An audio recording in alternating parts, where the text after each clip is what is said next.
माननीय राजेश वर्मा जी। धन्यवाद अध्यक्ष महोदय।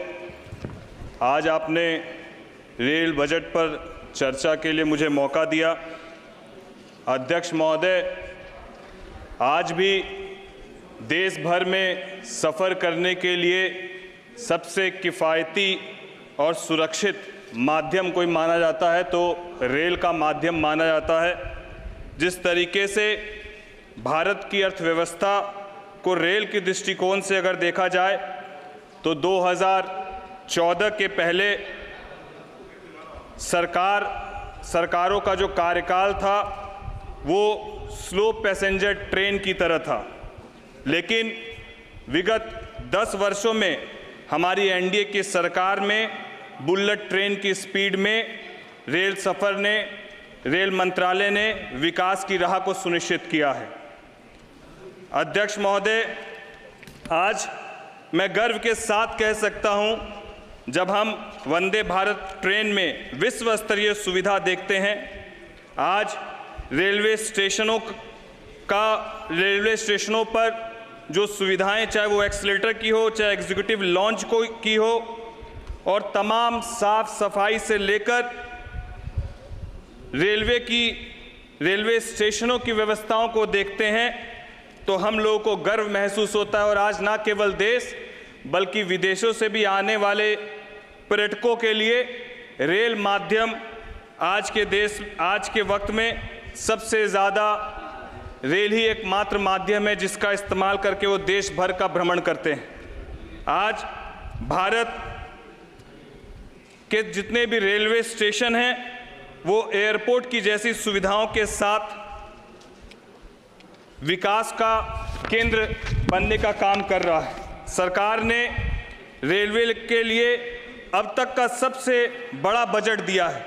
रेलवे को मजबूत बनाने के लिए और नई सुविधाओं को लाने के लिए सरकार ने 2,62,000 करोड़ रुपए कैपेक्स के तौर पर दिए हैं।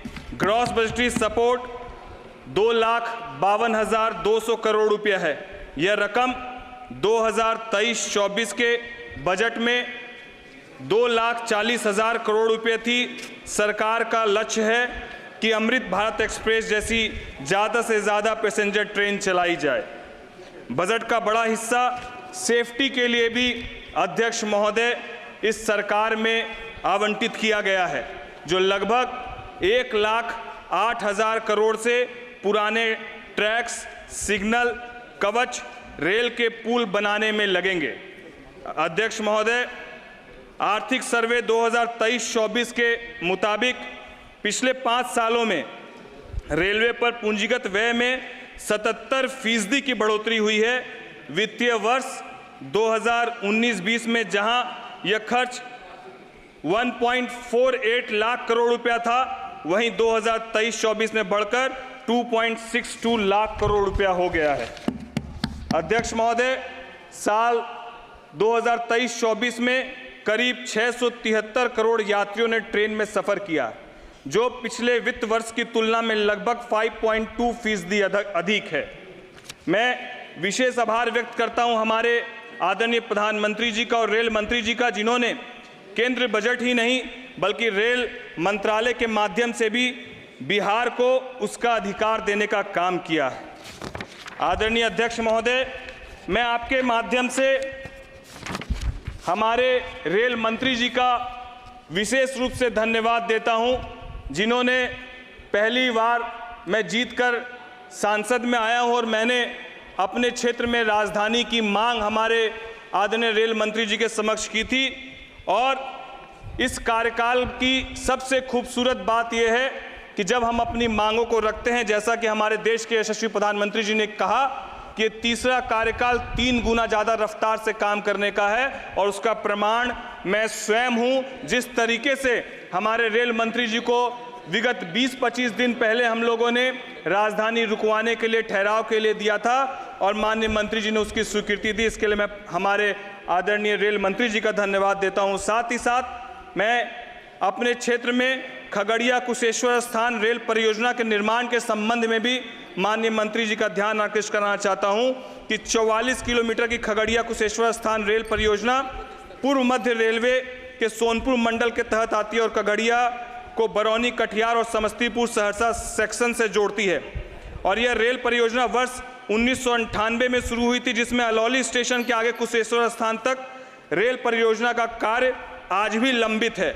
इस परियोजना में अलौली से कुशेश्वर स्थान के बीच 5 स्टेशन का निर्माण किया जाना है, जिसमें चेराखेड़ा, सहरबन्नी, तिलकेश्वर, सुगरेन और कुशेश्वर स्थान स्टेशन शामिल है।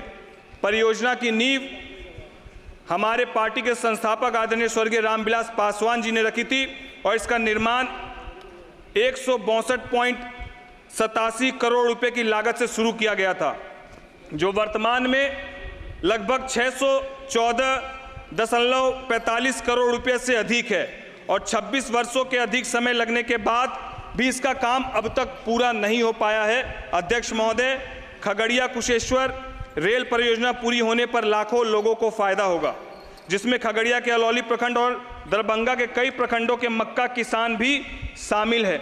इस परियोजना के लाभ को देखते हुए मेरा सरकार से ही निवेदन है कि इस योजना के लिए निर्धारित राशि का आवंटन किया जाए और एक समय सीमा के अंतर्गत इसके कार्य को भी पूरा कराया जाए। साथ ही साथ अध्यक्ष महोदय, बस 1 मिनट में अपनी बात को पूर्ण करूंगा। अलौली स्टेशन बनकर पूर्ण हो चुका है। मैं चाहूंगा कि यहां पर पैसेंजर ट्रेन का आवागमन शुरू किया जाए। ये आपसे दरख्वास्त। और सिमरी बख्तियारपुर हमारे यहाँ एक स्टेशन है जहां वैशाली ट्रेन की मांग है, उसको भी पूरा किया जाए। और इन तमाम विषयों को रखते हुए मैं फिर से अपने आदरणीय प्रधानमंत्री जी का, रेल मंत्री जी का धन्यवाद देता हूं और जिस खूबसूरती से, पूरे शांति से सभी लोगों के विषयों को सुनकर रेल मंत्री जी उसका समाधान करते हैं, उनके लिए बस 4 लाइन कहना चाहता हूं कि परिंदों को मंजिल मिलेगी, ये फैले हुए उसके पंख बोलते हैं, अक्सर वही लोग रहते हैं खामोश, जमाने में जिनके हुनर बोलते हैं, जमाने में जिनके हुनर बोलते हैं। बहुत बहुत धन्यवाद अध्यक्ष महोदय।